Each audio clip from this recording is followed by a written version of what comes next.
мынау орнымыздан тік тұрып, шапалақты қатты ұрып, мынау енді ортамызда кереметтей ақ жібек би, кереметтей театрлағанғы көрінісімен анамызды ортаға ұлықтап, сіздердің қошеметтеріңізбен сахнамыздың төріне шақырсақ, нұр үстіне нұр болатын еді. Кәнеки қарыз алыңыздар, Нәсіпгүл апамызды сахнаға шақырамыз. Тұғыл шапалақ болсын керек.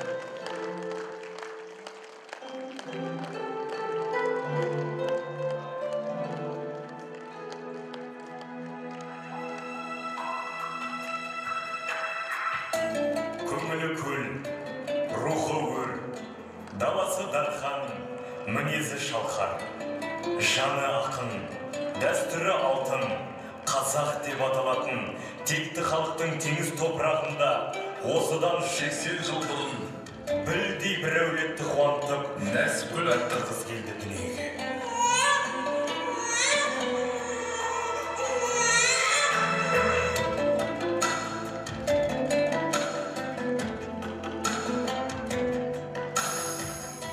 Анасының ақ сүтін еміп, Құбаталдан елген бесігінде анасының әлдеймен тербеліп, айналасын алапат қуанышқа бөлеп, өсе берді. Жүйткіп жылдар жылжығанда, бір кездегі нәресте қыз, жанары жылдыраған, тұлымы желбіреген, тау гүліндей тербелген қырмызы қызғалдаққа айналды. Тулаған теңіздің толқындарындай жылдар жылжып жағалауға жығыла берді. Еркін халықтың ерке қызы, бұрымы өрілген, қастары керілген, қазақтың қызына тән қасиетпен хас сұлудың өзі болып бой жеткен болады.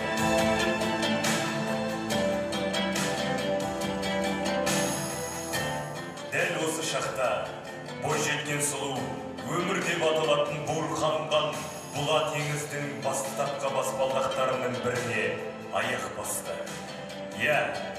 Дәл осы шақта өзінің өмірлік қосағы болған бейсамен жандары шарасын тауып, тағдырлары байланды. Махаббаттың күші әлдейді, екі жастың табыстырған жүрегім, жастық жауы басым бармама дейді, бақыт сипамысың мүлді гүлдерім, ой үстінде тәтті күнде, жашыбайлар шат күнде. Ендігі жерде осы бір екі өзен бірігі бақты. Бозарған таңдай, болдыраған болашаққа бірге беттеді. Көкешім, тоқташ, бергеле ғой. Тақияңды кигізіп берейін. Не үшін? Бүгін сенің апаңның 80 жасқа толған мерей тойы. Әпке, осы біздің апамыз ертегіні қалайша көп біледі? Өйткені балам, сенің апаң көп оқыған. Сонымен қатар біздің апамыз 15 жылдан астам уақыт кішкентай бүлдіршіндерді тәрбиелеп, ұлағатты ұстаз болған. Бүгін міне сендей бүлдіршіндердің ақ жүзді анасына айналып отыр. Міне құлыным, апамыздың мықтылығы, ол кісінің тектілігінде жатыр айналайын. Ой, міне саған әңгіме бұзау емсер, бұзау таяқ жесер дегендей, сенімен әңгіме айтып тұрғанда халық жиналып та қалыпты. Олай болса, өмірінің бар мәнін бала деп ұғынып, дүниеге 6 ұл, 2 қыз әкеліп, бүгінде 17 немере, 7 шөбере сүйіп, өмірдің 7 белесінен асып түсіп, сол қуанышын сіздермен бөліскен отырған Нәсіпгүл анамызды барша ұл қыздарымен ортаға шақырамыз.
Нәсіпкүл анамыз, сіз үшін осындай өзіңіздің аялап өсірген перзенттеріңіз осындай зәулім сарайда той беріп жатыр ағайын. Ал ендеше сол өзіңіздің 9 ай 9 күн құрсағыңызда көтерген және де міне сіздің ұрпағыңызды жалғастырушы немере шөберелеріңізден қабыл алыңыз. Ал мінекей өзінің ұл қыздары өздерінің құттықтауларын табыстаса. Бәрекелді, Ақжібек шоуына бір қол соғып қошеметтеп қойсаңыздар, жақсылап қошемет ұрайық енді мінекей. Нәсіпкүл әншімізге. Ой, бәрекелді, осындай